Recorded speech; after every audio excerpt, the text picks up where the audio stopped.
신학대학을 갓 졸업한 어느 전도사가 꼭 사역을 하고 싶은 교회가 있었습니다. 그 목사님을 찾아가서 이 교회에서 전도사로 섬기고 싶다고 했지요. 목사님은 알았다고 하시더니 면접도 안 보시고 내일 새벽 3시에 교회 사무실로 다시 나오라 했습니다. 그 이튿날 새벽 날씨가 몹시 혹독한 추위였지만 간절함 때문에 새벽 3시에 정확하게 왔습니다. 문은 열려 있으나 아무도 없었습니다. 동이 트고 아침이 되었는데 목사님은 나타나지 않았습니다. 아침 10시가 되자 목사님이 오셨지만 미안하다는 말 한마디도 아니하시고 전도사에게 직접 면접성의 질문을 던졌습니다. 성경은 몇 권입니까? 예수님이 태어나신 곳은 다 대답할 만하잖아요. 예수님이 며칠 만에 부활하셨지요. 주일 학생에게 물을 성경 지식이지만 성실히 대답했습니다. 그 목사님은 그 자리에서 합격했다고 하더니 내일 당회에 전도사님을 추천하겠다며 내일 다시 오라 했습니다. 말쑥하게 차려입고 당회가 열리는 교회로 갔습니다. 장로님들이 앉아 있는 곳에서 목사님이 이렇게 말했습니다. 우리 교회는 훌륭한 전도사님을 모시게 되었습니다. 전도사님에게 충분한 섬김의 자질이 있습니다. 첫째는 추운 날 새벽 3시에 오라 했는데 그대로 순종했습니다. 둘째는 7시간이나 아무 불평하는 기세가 없이 기다렸던 인내를 보았습니다. 세 번째로 신학대학을 졸업한 사람에게 기초적인 성경 상식을 물었는데 기분 나쁘게 생각하지 않고 대답하는 겸손을 보았습니다. 장로님들이 그 말을 듣고 만장일치로 함께 전도사님을 모시고 일하도록 했습니다. 사실 목사님의 그 깊은 뜻을 알기 전에는 뭐 이런 교회가 있어? 이해가 안 됐을 겁니다. 이런 교회에 일할 가치가 없다고 일할 때가 여기뿐인가 하고 떠났을 것입니다. 그러나 이 전도사님은 내 판단을 내려놓고 기다렸는데 여러분 그게 쉬운 일일까요? 예수님은 다시 오신다고 했습니다. 그것은 분명한 하나님의 뜻이지요. 그 말에 초점을 맞추면 그렇다면 오늘 나는 어떻게 살아야 할까? 그게 오늘 본문의 내용입니다. 37절에 보면 노아의 이야기가 등장합니다. 홍수가 분명히 찾아올 것임에도 불구하고 사람들은 먹고 마시고 장가들고 시집갔습니다.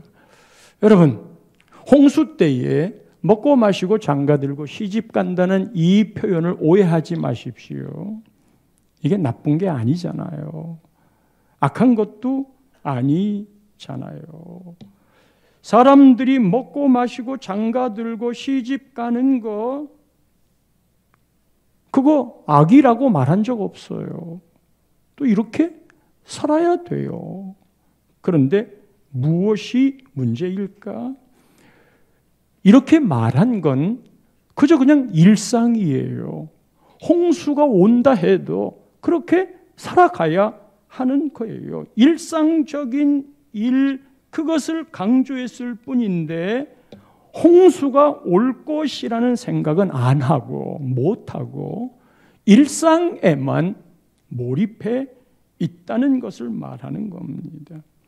바로 노아의 때와 같이 인자의 임함도 이러하리라. 인자의 임함이, 재림이, 다시 오심이 분명히 있는데 사람들은 이때를 기억하지 않고 일상의 삶을 열심히 살아요. 그것도 몰입해서 살아요. 먹고 마시고 우리 그래야 살잖아요. 시집가고 장가 가야 가족을 이루는 거잖아요.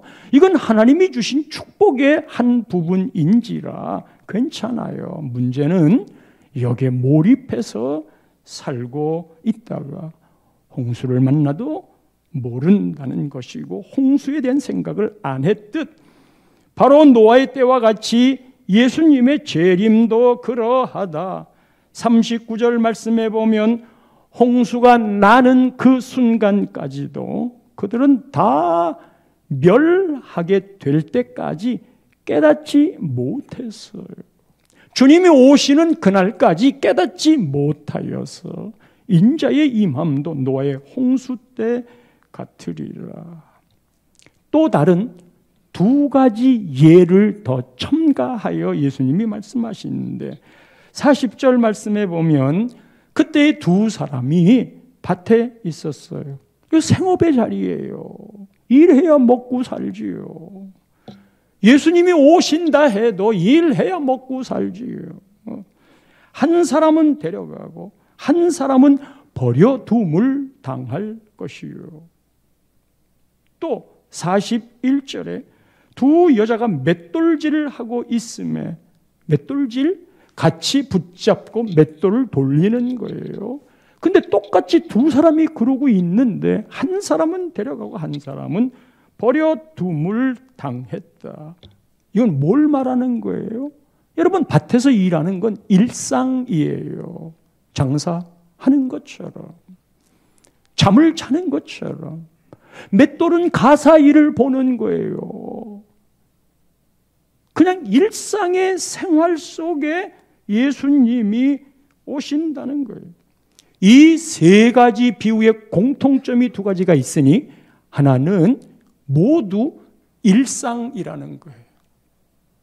예수님 재림하신다고 특별하게 내 마음의 준비는 단단히 하지만 일상의 삶을 벗어나지 말라는 거예요. 먹고 마시고 시집가고 장가가는 일, 그리고 밭에서 일하는 생업이나 맷돌을 가는 이런 모든 가사 일은 오늘이라고 하는 아주 평범한 다른 날과 다름이 없는 날이지만 그러나 이 날에 주님이 재림하면 평범한 오늘이 각별하고도 특별한 날이 되는 거예요. 가끔 성도들에게 물어요. 오늘 죽어도 천국에 갈 수 있나요? 그렇다고 대답하시는 분도 있지만 지금 내 삶이 허접하면 그렇게 교회를 나와도 때때로 예수를 만났다 하여도 그 대답이 안 나오는 거예요. 그러면 오늘 죽으면 어떻게 할 건데요? 아니, 오늘 죽다니요. 그냥 앞으로 내가 믿음 생활 잘할 거예요. 열심히 예배도 드리고 헌신도 할 거예요. 그래요. 한 가지만 더 물을게요. 그렇게 다짐한 게 몇 년이나 되었어요? 그렇게 다짐한 것이 얼마나 세월이 흘렀어요? 사람들은 이 말을 듣고 어느 날 썸데이에 내가 그렇게 하면 되지라는 생각으로 지나가 버리는 거예요. 문제는 내가 나중에 그렇게 준비해야지 하는데 그 나중을 보장할 수 없다는 거예요. 그래서 오늘만이 나의 날이라는 거지요. 우리 교회 초창기에 청년이 교회를 나왔는데 키도 크고 잘생겼어요. 근데 이 청년이 믿음 안으로 안 들어와요. 권고를 하고 그랬죠. 그런데 불의의 사고로 죽었어요. 그 할머니가 사랑하는 손자, 멀쑥하니 멋진 그 손자를 보고 얼마나 통곡을 하시는지. 청년에게는 꿈이 있었겠지요. 할 일도 있었겠고 앞으로. 그러나 그 앞으로는 내 생각일 뿐이지. 하나님이 생명의 주권자라면 어떻게 될지 알아요? 그래서 이 말을 들으면 그런 일이 있었대 그러지 말고, 하나님 오늘 제가 정신 차리고 오늘 주님이 오신다 해도 내 생애의 마지막이 된다 해도 그날을 정리할게요. 그래서 주님 맞을 준비하도록 오늘부터 다짐할게요. 그런데 다짐한 오늘이 아직 그런 날들을 못 가서 내 마음에 이 일을 못 이뤘다도 해도 예수님은 그 마음의 중심을 보시기 때문에 강도가 십자가에 못 박힐 때까지 좋은 일 했겠어요? 그런데 그의 신앙 고백을 들으시고 예수님을 향하는 마음을 보고 처음에는 둘 다 예수를 욕했어요. 예수님이 십자가상에서 하신 모습을 보고 한 강도는 마음을 돌이켰지요. 예수님이 그는 십자가에서 내려와서 한 번도 좋은 일을 한 적이 없어요. 착한 일을 한 적이 없어요. 그럼에도 불구하고 오늘 네가 나와 함께 낙원에 있으리라. 오늘 마음을 하나님께 올리세요. 내 삶이 그런 내용으로 전개되지 아니했다 해도 하나님은 그 순간에 오늘 네가 나와 함께 낙원에 있다고 인정을 해 주실 거니까. 첫 번째 공통점이 일상생활 하던 중에 찾아왔어요. 두 번째 공통점은 그것이 불현듯 갑자기 찾아온 거예요. 물론 재림은 우리가 쭉 살펴보았듯이 예수님 오실 때는 그 징조들을 이미 이야기했습니다. 특별히 거짓 선지자들의 출현도 이야기를 했지요. 그러나 그 시기를 모르기 때문에 갑자기 겪는 일로 다가올 수 있습니다. 그렇기 때문에 이것 역시도 오늘 일하는 날에 준비를 해 놓으시란 말이에요. 이 세 가지 비유의 공통점 말고 이 세 가지 비유의 강조점이 있습니다. 첫째로 노아 홍수는 그냥 일상생활을 하는 것 하나님이 어여삐 여긴다. 먹고 마시고 시집가고 장가가는 그 일들. 그런데 현세에 빠져 있지 말아라. 성공만 쫓아가지 말아라. 눈에 보이는 현상들만 쫓아 살지 말아라. 성도 여러분, 이렇게 예배드리는 이 일 이외에 세상에 말하는 모든 것들은 어떻게 하면 눈에 보이는 이 세계에서 성공할 수 있을까? 끝없이 그 가치관을 가르치고 있어요. 영적인 것, 눈에 안 보이는 세계, 여기에 대해서 이야기하는 게 얼마나 될까? 이런 예배를 통해서 눈에 보이는 현상만 추구했던 우리의 삶이 보이지 않는 오히려 죽음 저편의 것들을 생각하는 영적 세계의 것들을 다시 한번 다잡고 깨닫게 하는 그런 시간들로 살아야 하는 거지. 어떤 부부는 그냥 막 가슴이 졸여서 왼수 같은 남편과 왼수 같은 아내 때문에 그의 인생은 눈에 보이는 그 현실 때문에 부부로 묶어준 것도 그 안에 누려야 될 서로의 사랑도 잊어버린 채 그냥 온갖 부부싸움. 그것도 네가 나를 알아주네 알아주지 아니하네. 돈을 몇 푼을 더 받네 덜 받네 이런 것 때문에 부부가 함께 싸우는 일. 이 싸움의 중심에는 부부뿐만 아니라 모두 나의 자존심을 무시했는가 안 무시했는가 하는 것. 하나님이 나를 알아주시면 되는 건데 교회 안에서도 늘 자존심의 싸움으로 가는 거예요. 그리고는 하나님이 있네 없네, 교회를 나오네 안 나오네까지 연결되는 것이잖아요. 특별히 우리에게 눈에 보이는 가장 큰 게 언제나 돈이잖아요. 물질로 표현되어지는 대표성의 이 돈. 근데 오로지 돈을 모으는 일에 10억 모으기, 요새는 뭐 아파트 한 채 값도 안 되는 돈이 되어버렸지만, 여러분, 저축하고 돈 모으는 건 나쁜 거 아니에요. 지혜롭게 재테크하는 것도 나쁜 것 아니에요. 그런데 거기에 몰빵을 하는 거예요. 영혼까지 다 담아서 내가 이것을 할라치니 교회 나갈 여지도 안 된다고 생각하고 인생의 목표로 삼아요. 성도 여러분, 인생의 목표 멋지게 삼아야지요. 그러나 내 영혼을 팔아먹는 몰빵을 하지 마세요. 뒤로 미룰 수 있는 것이 아니에요. 왜냐하면 마지막까지 남는 게 그 영혼의 문제이기 때문에 그런 거예요. 할렐루야.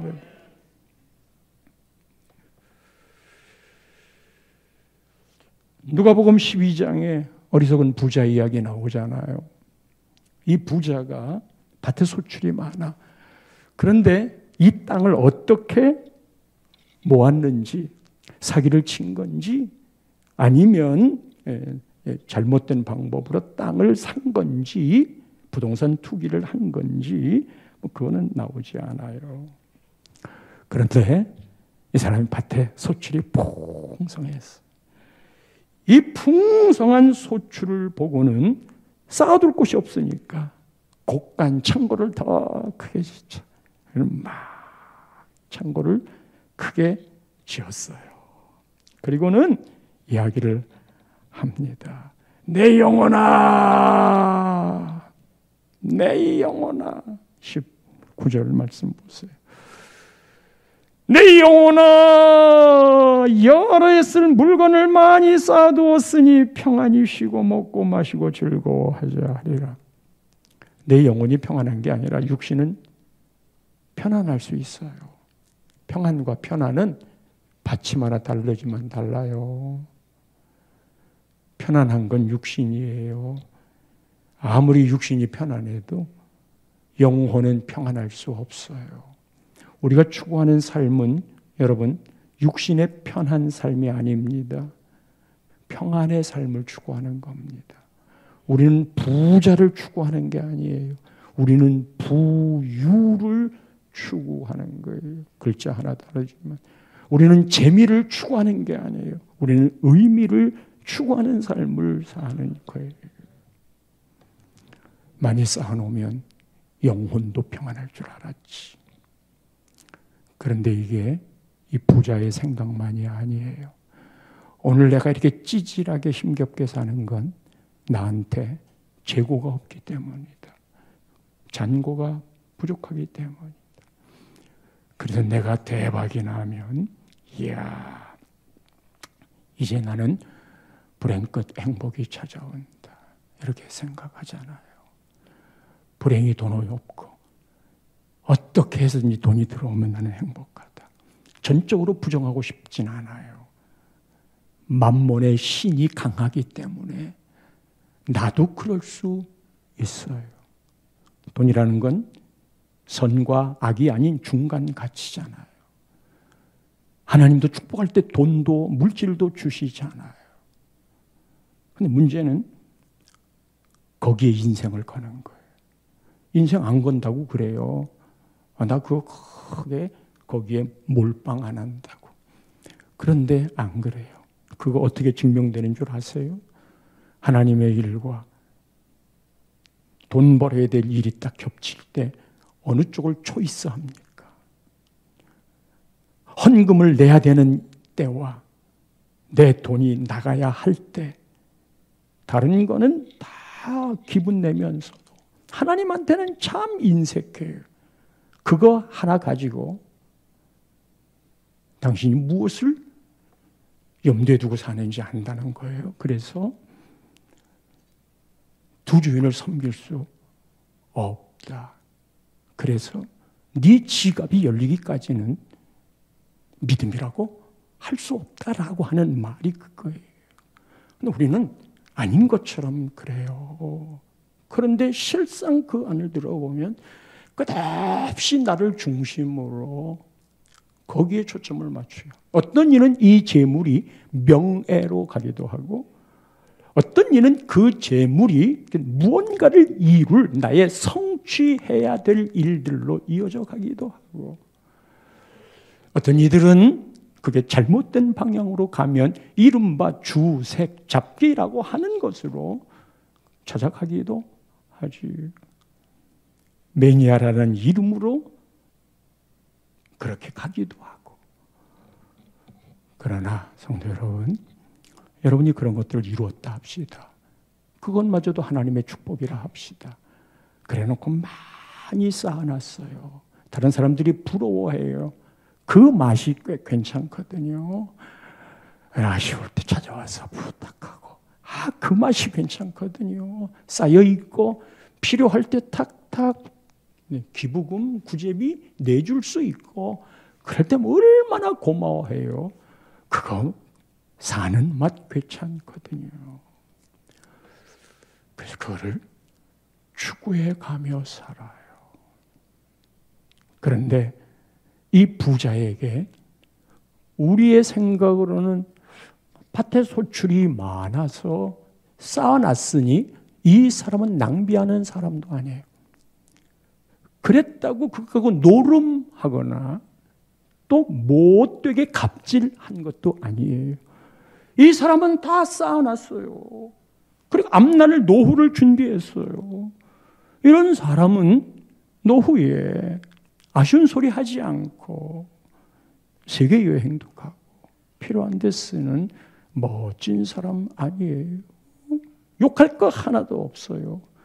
이런 사람이 우리가 기대하고 바라는 사람 아니에요. 그러니까 이 사람을 가리켜 성공한 자예요. 또는 인생을 잘 사는 지혜로운 자예요. 이렇게 말해줘야 되는데 20절 말씀에 이 사람을 향한 평가를 보세요. 하나님은 말합니다. 하나님의 말이에요. 그렇게 산 그 사람을 향하여 어리석은 자예요. 어리석은 자요. 여기에 우리가 갈등이 있는 거예요.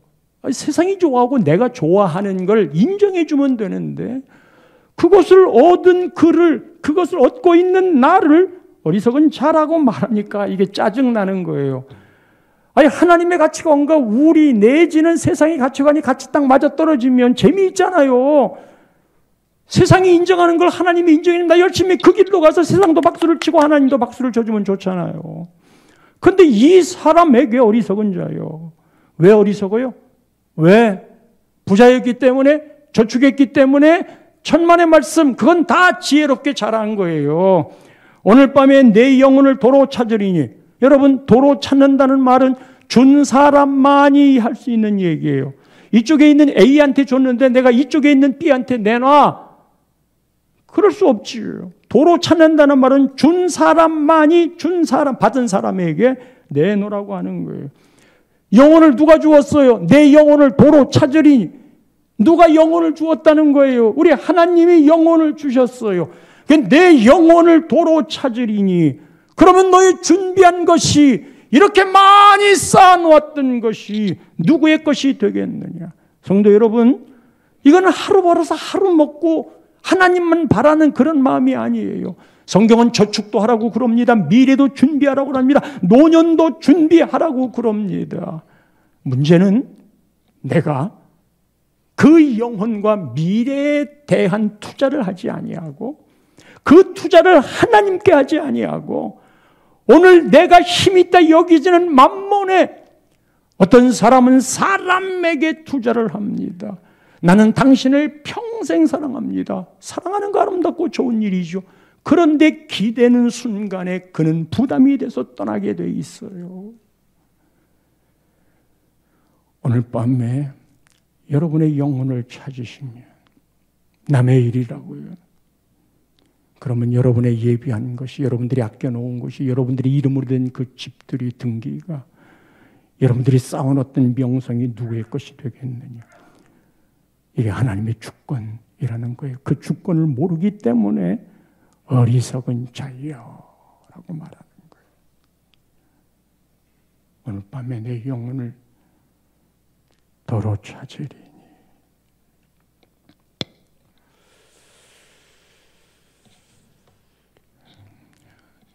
재림은 주님의 분명한 약속이에요. 이건 틀림없이 이루어져요. 그리고 재림이 늦어지면 얘기했잖아요. 내가 죽는 날이 재림이라고. 그때 주님을 만날 거니까. 이때 우리가 추구하고 가야 될 것이, 여러분 한 주간 동안 하나님 얼마나 생각했어요? 지금 우리 피택자들 훈련에 이것저것 하고 있습니다만 꼬박 하고 있는 게 하루에 5장씩 성경을 읽어서 녹음해서 띄우는 거예요. 저도 같이 하라고 이야기한 다음에 하루도 빼놓지 않고 주일날까지 전부 성경을 녹음해서 우리 같은 피택자들 창에 띄워요. 그게 얼마나 내 신앙에 유익이 되는 줄 알아요. 뜻 모를 때도 있고 뜻 알 때도 있겠지요. 성도 여러분 한 주를 살면서 그런 영성과 연결되어지는 기도의 삶, 말씀의 삶, 영성과 연결되어지는 예배의 삶, 이 예배의 삶도 공예배의 삶이 있잖아요. 이제 10월 말이 우리 교회 창립 31주년이에요. 31주년 되면 우리 현장 예배를 선포할 거예요. 물론 영상 예배는 놔둘 겁니다. 이미 그렇게 가버렸어요. 그리고 영상 예배에 유익한 점도 있어요. 병원에 있는 분, 멀리 있어서 못 오시는 분들에게 같은 마음들을 품게 해주니까. 그러나 신앙이란 오는데 1시간, 가는데 1시간, 2시간, 예배 1시간 반. 하나님은 3시간 반 예배 드린 걸로 인정을 해주세요.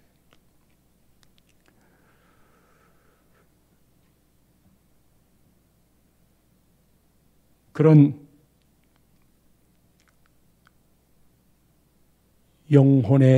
내 영혼에 대한 관심. 하나님은 이 땅을 열심히 살라고 그래요. 일상을 소홀히 여기지 말라고 그러잖아요. 노아의 홍수 때는 거기에만 초점을 맞췄고, 그래서 먹고 마시고 장가가고 시집가는 이 일을 위해 하나님이 도와주십시오 그렇게 된 거예요. 여러분, 이런 기도가 뭐가 잘못된 거예요?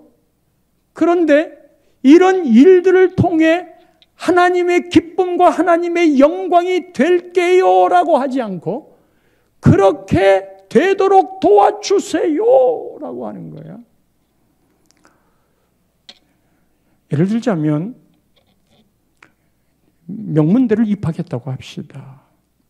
그게 하나님의 영광과 무슨 상관이요? 당신이 명문대 들어간 거하고 하나님의 영광과 무슨 상관이에요?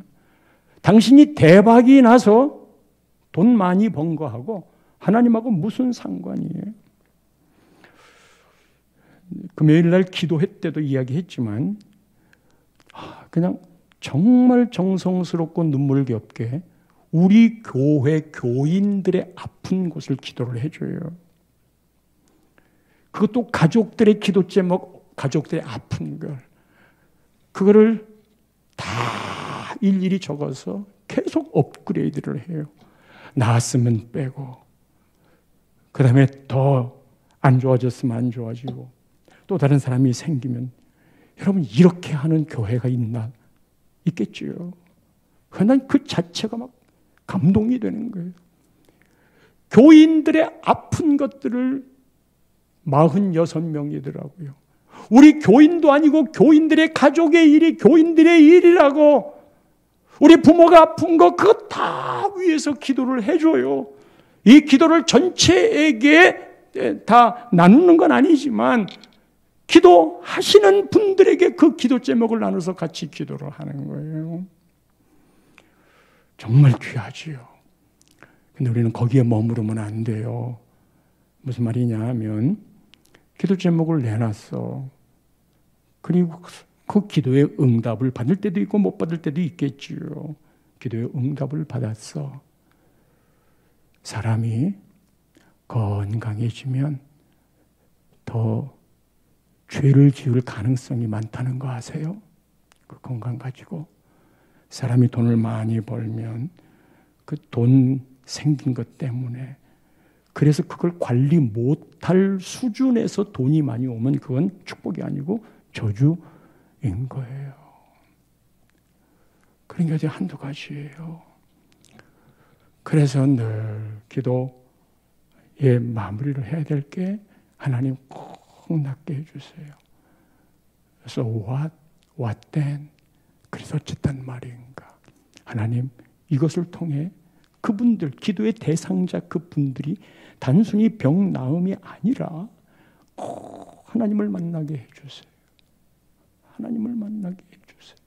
근데 하나님을 그 영혼이 잘 되게 해주세요. 근데요, 쉽지 않아요. 여러분, 성도들이 좋은 집을 사고 좋은 차를 사잖아요. 담임 목사 마음이 얼마나 기쁜지 몰라요. 절대 뭐 내가 차는 타는, 내가 사는 집은 뭐 이런데, 그 생각이 부모가 자식이 잘 되면 안 드는 것처럼, 스승이 제자가 잘 되면 그런 생각 안 드는 것처럼 진짜 그런 생각이 들거든요. 근데 잘 돼야 돼요. 하늘의 복을 누려야 돼요.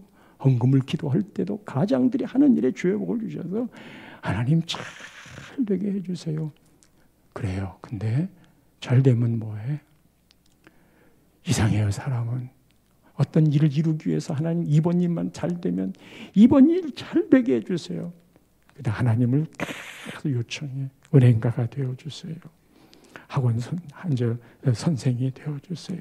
의사가 되어주세요. 그래서 하나님을 계속 그런 용도로 요구를 해요. 그래서 그게 이루어졌잖아요. 기도하면 하나님이 이루어 주셔요.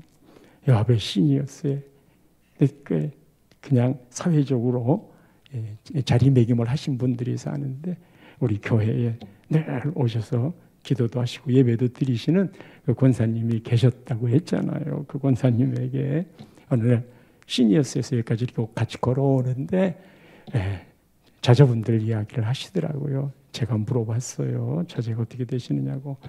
근데 다 사자예요. 병원에 병원장도 계시고 교수님들도 계시고 여러 명들이 다 잘 됐어요. 그러면서 젊을 때 권사님이 예수를 만나고 얼마나 기도했는지 모른대요. 우리 자식들 잘 되게 해달라고. 그 기도 다 들어주셔서 진짜 자식들이 잘 됐어요. 하나님은 기도 외면하지 않습니다. 아멘 좀 해야 그게 내 기도가 되지. 외면하지 않습니다. 예. 여러분들이 아멘을 크게 하는 건 그 다음에 무슨 말을 하는지 알고 있기 때문이죠. 근데 그 다음에 제 관심이 있었어요. 교회는 잘들 다니세요. 묵묵무답이에요. 대답을 안 하세요. 그러니까 그 기도까지 했어야 돼. 그리고 그것을 알려줬어야 돼. 너희들이 잘 되면 하나님의 은혜다. 이 세상에 너희들이 아무리 잘 됐어도 하나님의 은혜를 놓치면 아무것도 아니다. 잘 되기를 바란다. 그러나 그 자리에서 하나님을 제대로 섬겨라. 할렐루야! 이 기도가 안 됐어요. 근데 어느 날 돌아보면 내 기도도 그럴 수 있겠구나 하는 생각이 드는 거예요. 거기까지만 오르게 해달라고 기도하고 그 다음에는 그게 하나님하고 상관이 없어. 예? 너 잘 된 거 하고 하나님하고 무슨 상관이야? 너 대박 났다며. 대박 나면 사람들이 와가지고 이야 부럽다. 다 내 아래에 무릎 꿇는 것 같아. 그것 갖고 자랑을 해. 그런데요, 내 주머니에 딱 들어와 인마이 포켓이 되면 왜 그렇게 나가는 게 아까워요? 사람들한테 밥 사주고 내 인기는 얻는 일은 재미있어도 아무도 알아주지 않는 하나님에게 헌금하는 일들은 진짜 재미없어요. 사람에게는 후하면서도 그것을 베풀어 주신 하나님에게는 인색한 것이 인간 본연의 마음이거든요. 맷돌과 밭에서 일하던 사람, 이 사람들은 함께 밭을 갈았는데 운명이 둘로 바뀌어요. 맷돌질 같이 손잡고 갈았는데 운명이 둘로 갈려요. 하나는 버려두고 하나는 데려가는 거예요.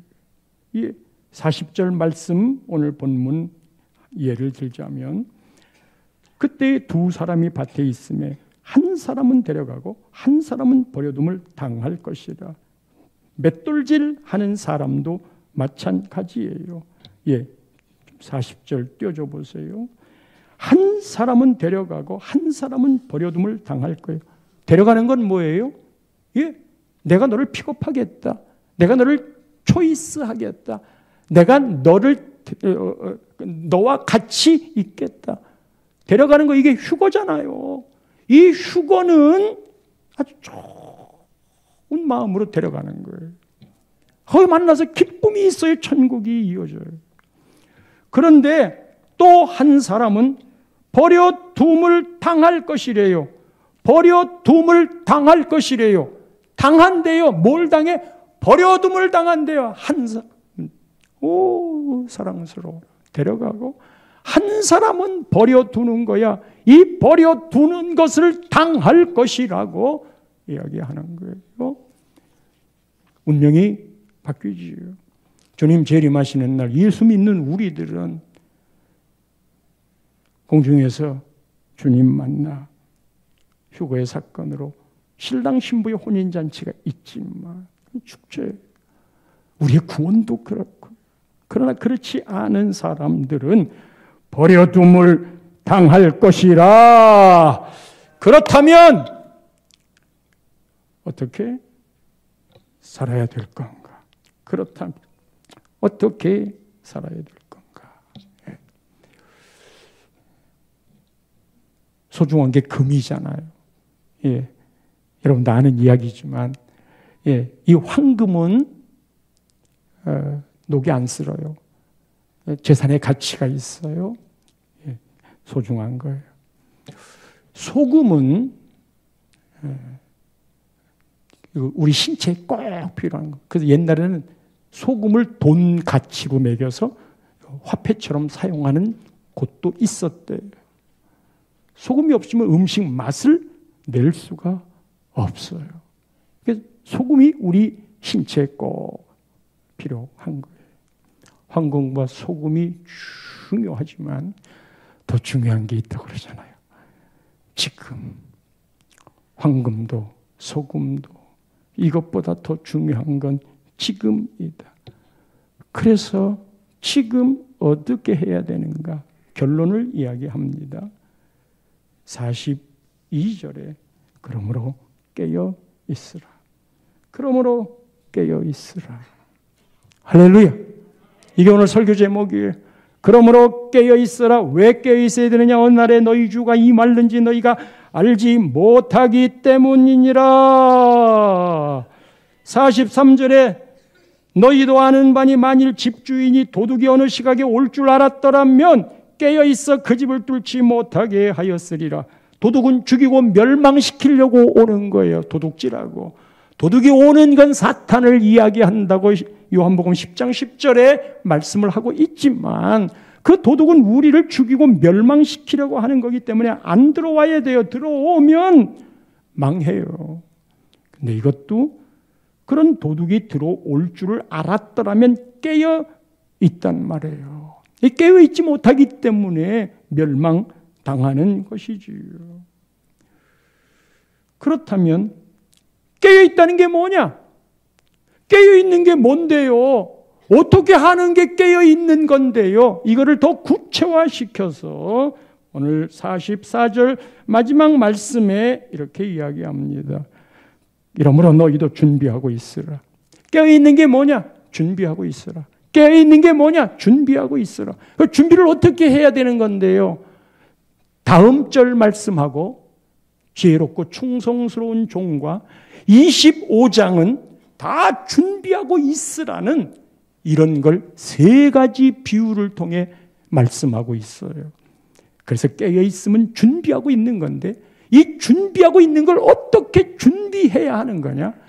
그거는 다음 주 말씀과 25장 말씀으로 이어지니 그때 하늘의 지혜를 얻으시기 바라고. 무화과 비유가 앞부분에 나오잖아요. 왜 이 무화과의 비유를 했느냐 하면 32절에 보면 무화과 나무의 비유를 배우라. 가지가 연하해지고 잎사귀를 내면 여름이 가까운 줄을 아나니. 이 비유의 의미는 여름이 가까워 온다. 그 말은 뭐예요? 예수님의 임재하심이 문 앞에 이른다. 여름이 가까운 줄을 알듯이 33절에 이와 같이 너희도 모든 일을 보거든 곧 예수님이 문 앞에 이룬 줄을 알라. 그 다음에 34절 말씀에는 이 세대가 지나가기 전에 이 일이 다 일어나리라. 이게 일이 일어난대요. 이 세대에 대한 것에 주석이 여럿으로 갈려요. 중요한 건 거기에서 듣고 있던 예수님의 이 말씀을 듣던 사람들이 그 시대에 살아있는 사람들이에요. 이 시대에 살아있는 사람들은 마지막 예수님 한 일의 재림이 가까우기 전에 일주일 동안, 7년 동안 있었던 대환란 사건이 있잖아요. 살아있던 사람들은 그 예표를 실제로 본 거예요. AD 70년에 로마의 티투스 장군, 나중에 황제가 되지만 거기에 예루살렘 성전이 돌 하나도 돌 위에 남지 않도록 전부 다 무너져 버리는 비극을 맛보게 돼요. 상상도 못했던 일이에요. 하나님의 성전이 하나님이 함께 계신데 무너질 수가 있을까? 그런데 그것을 경험했어요. 그것은 재림의 예표예요. 이제 이 시대는 여러분들을 향한 겁니다. 여러분의 세대가 지나가기 전에 우리 이전에 돌아가신 분들에게도 해당되었던 이야기예요. 여러분들 이 세대가 지나기 전에 이 일이 일어나리라. 반드시 이 일은 타이밍은 하나님이 마치지만 일어난다는 일이에요. 이것을 강조하기 위해서요. 35절에 천지는 없어질지언정 예수님의 말씀은 없어지지 않아. 이거는 반드시 재림이 온다는 거거든요. 제가 앞부분을 이야기하면 여러분들은 예수님의 말씀은 없어지지 아니하리라 하는 거예요. 천지는 없어질지언정. 네, 한 번 더. 천지는 없어질지언정. 예수님의 말씀은 없어지지 않아요. 3세판 천지는 없어질지언정. 절대 없어지지 않아요. 그 말대로 그대로 예수님이 다시 재림하십니다. 딱 한 가지. 그런데 36절에 그날과 그때는 아무도 몰라. 하늘의 천사들도 아들도 몰라. 그리고 오직 아버지만 아시느니라. 아버지만 아신다고 그랬어요. 이 아버지만 아신다는 말이 무슨 의미가 있는 걸까? 이것은 유대인들의 결혼식을 알아야 돼요. 유대인의 결혼식이 어떻게 진행이 되느냐 하면 유대인 풍습의 결혼식은 근 1년가량 돼요. 먼저는 신부네 집에 가가지고 결혼 언약, 서로 혼인 언약을 맺어. 이때 이게 약혼이 아니에요. 이게 실제 결혼인 거예요. 그럼 우리는 결혼 그러면 첫날 밤 지낸다고 생각하잖아요. 신부의 집에 가지고 혼인 언약을 하고 이거를 정혼이라고 표현도 했습니다만 실제로 결혼을 하는 거야. 그런데 잠은 자지 않아. 그리고 신랑은 집으로 돌아가는 거예요. 그러면 신부는 신랑이 그렇게 혼인 서약을 하고 돌아가면 언젠가 데리러 올 신랑을 맞이하기 위해서 신부 수업을 합니다. 그 수업의 제일 중요한 건 순결함입니다. 그 신랑을 기다리는 순결한 마음. 신랑은 집에 돌아가가지고 신부를 데려오면 살아야 될 집을 짓습니다. 그런데 이 집을 열심히 지은 다음에 이 집이 이제 다 지어졌으니까 가서 신부를 데려오라라고 집의 완성을 통보할 수 있는 종료자가 누구냐 하면 아버지만 결정할 수 있습니다. 아버지가 집 지은 걸 다 보고 도와주기도 했겠죠. 이제 다 됐다. 신부를 데려와도 된다. 하고 아버지가 그때를 정해서 이야기하는 거예요. 그러면 그때 아버지가 됐다라고 완성 종료를 하면 그날 밤에 신부를 데리고 가는 거예요. 한시라도 빨리 데리고 오고 싶은 이 마음에 그날 밤에가 그래서 이 밤에 갑자기 신랑이 찾아올 수도 있어. 완공선언은 아버지만 해. 예수님도 모른다고 그랬을 때 예수님이 전능하신 하나님인데 왜 몰라? 예수님 알아요. 그러나 그때를 정하는 것은 이 결혼 예식의 예처럼 아버지만 결정할 수 있는 것이라는 말이에요. 신부를 신랑 집에 데려오면 7일 동안 잔치를 베풀고 두 사람은 부부가 되어 살아가는 것이지요. 사랑하는 성도 여러분, 주님의 재림이 언제 될지는 모르지만 분명한 건 신랑 대신 예수님을 만나게 될 때 우리는 들림받고 물론 환난 후 휴거이지만 만나게 될 겁니다. 그러는 동안에는 여러분 예수님만 사랑하는 신부의 마음이 되세요. 신부가 다른 남자랑 만나고 있으면 어떻게 돼? 그거 간음이라고 그러잖아요. 우리도 영적 간음을 할 수 있어요. 예수님보다 더 사랑하는 것 쫓아가서 살아가면 그거 다 영적 간음이에요. 주님 오실 때까지 나 주님만 사랑해요. 그 마음으로 주님을 맞이할 순결을 잘 유지하셔서 그날 순결한 신부의 모습으로 신랑과 만나는, 근데 그게 다 오늘을 살아가는 나에게 얼마나 큰 도움이 되는지 그 복을, 그 은총을 마음껏 누리시기를 축원합니다.